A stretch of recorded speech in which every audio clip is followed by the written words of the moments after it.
Students often faced with the question, does the UK benefit from a weak pound, which we do see that the UK has at the moment in relation to main currencies? Well, let's have a look at this answer.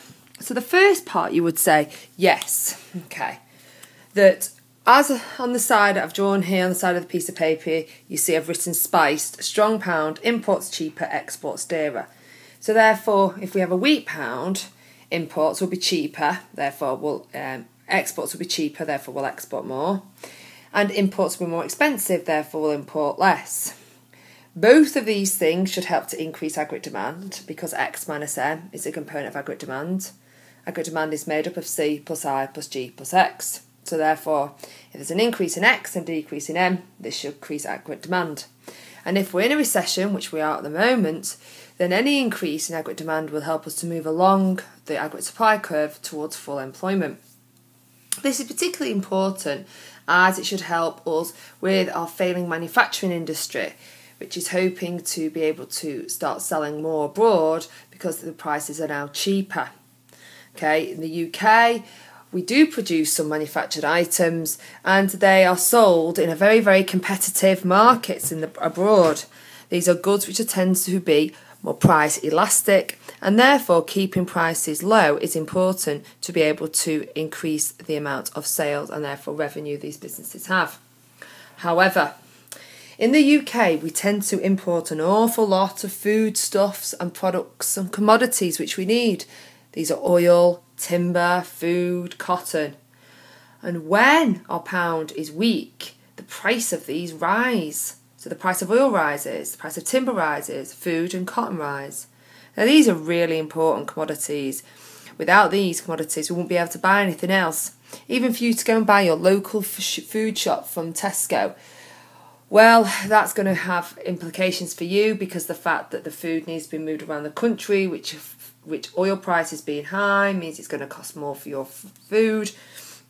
And also obviously the raw materials of the food that you buy themselves are going to be affected. So yes, we should be able to increase X minus M, which helps us to increase aggregate demand, but we may import cost push inflation, shifting up that aggregate supply curve. What about a strong pound? Is that better? Well, a strong pound will allow us to keep this cost push inflation low because a strong pound means imports are cheaper, exports are dearer, using this spice that we see over here, which my arrow is pointing to. Strong pound, imports cheaper, exports dearer. So therefore, you could say that because imports are cheaper, it will help us to keep inflation low. Inflation will be kept low because the fact that the cost that we need to pay for these raw materials, which have been mentioned here before, are going to be less. So it allows us to keep our inflation low. Also, if we actually have a look at the products that we sell abroad, what you'll find is they are goods which tend to be price inelastic.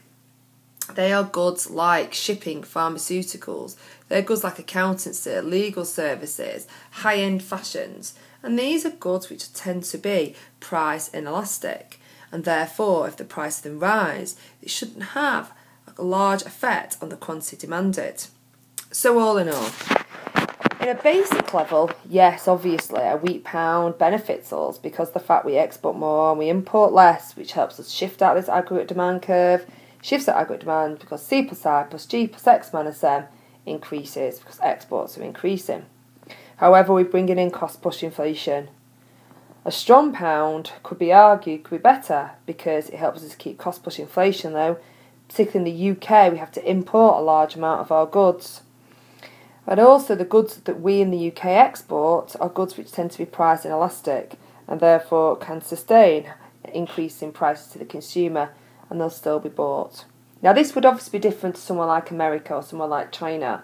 Okay, for China, it definitely benefits the country from keeping a very, very weak currency because they export goods which are sold in very, very price elastic markets, and therefore for them keeping that price low is very, very important.